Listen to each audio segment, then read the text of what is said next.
નમસ્કાર મિત્રો, હું છું આપનો ગુલાબ રાઠવા. આદિવાસી યુવા ટાઈગર સંગઠન દ્વારા 9 ઓગસ્ટ વિશ્વ આદિવાસી દિવસના રોજ જરૂરિયાતમંદ બાળકોને નોટપેન તેમજ કંપાસ વિતરણનું આયોજન કરવામાં આવ્યું હતું. 9 ઓગસ્ટના દિવસે પ્રાથમિક શાળામાં જાહેર રજા હોવાથી આગામી 15મી ઓગસ્ટના દિવસે બાળકોને નોટપેનનું વિતરણ કરવામાં આવ્યું હતું. સૌપ્રથમ પ્રાથમિક શાળા, પાલ્લા પ્રાથમિક શાળા તેમજ ઝાપ પ્રાથમિક શાળામાં નોટપેનનું વિતરણ કરવામાં આવ્યું હતું.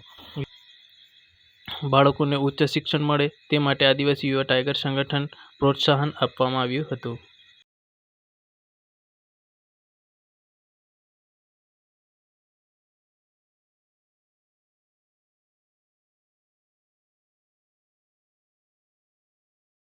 સામાજિક કાર્યો તેમજ નાના મોટા વિડીયો જોવા માટે ચેનલને સબસ્ક્રાઇબ કરવાનું ભૂલતા નહીં.